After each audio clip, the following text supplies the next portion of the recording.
जय जगन्नाथ स्टूडेंट। आमे आज सब टाइम टेबल बा प्रोग्राम विषय तुम क्लास 9 आउ 10 रो तार विषय डिस्कशन करिया। ता पूर्व समस्त को एसएस ट्यूटोरियल को वेलकम करछि।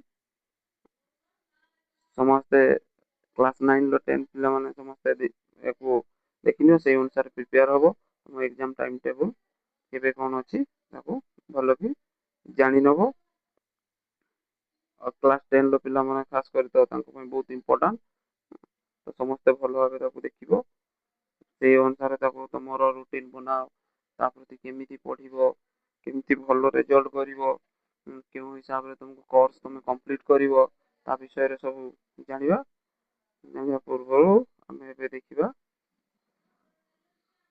Programme for internal assignment half yearly pre HSC and annual examination 2026 and 27। जो मैंने सब्सक्राइब करन पिला माने ताकरे ताको सब्सक्राइब करनियो। फ्यूचर रे एमिति अपडेट सब आहुरी पाइबो। समय काढुची तुम मन का भाई आगो केमती भलो हबो। समय कम थिबारु मु किछि क्लास भी नै पारुनी तो क्लास भी नेबी भलो केमती हबो सिलेक्शन क्वेश्चन सब रहइबो। ठीक अछि पिला माने बे देखिबा हमें प्रथमे क्लास 10 रो IA1 तो एबे जोटा 28 29 30 रे थिला जा भी कोन जगह रे पोस्टपोन्ड ହେଇची। हां 29 30 31 एमती होची। तो ता विषय रे IA2 समस्त देखिनियो। IA2 जोटा कि 1/9 रे अछि सेप्टेम्बर 1 तारिख रे 2 तारिख रे 3 तारिख रे सब सब्जेक्ट सेम सेम रहइबो। किंतु खाली डेट रो चेंजेस रोच देखिबो IA2। देन तपर तुमर हाफ ईयरली जस्ट सरीथिबो 3 तारिख 4 दिन लो गैप पर 7 तारिख रे पुणी आरंभ होची तुमर हाफ ईयरली।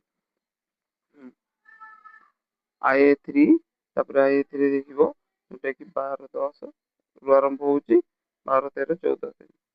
ठीक तुमरो दुर्गा पूजा पूर्वरु एबे देखिबो IA4 7 1 जेटी जनवरी 7 बेलकु होची तापरे परे ठीक सेम सब्जेक्ट सब रहउची। तापर प्री एचएससी आरंभ हो जाउची तुमरो 27। तापर तो पिला माने बोर्ड तो जानछु बोर्ड तो किछि फाइनल सेमती देइ नांदी। तो सेही धरि कि चलो फेब्रुआरी 20 परठू। तो ता पई समस्त से फेब्रुआरी 20 परठू पई प्रिपेयर हेगी चलो।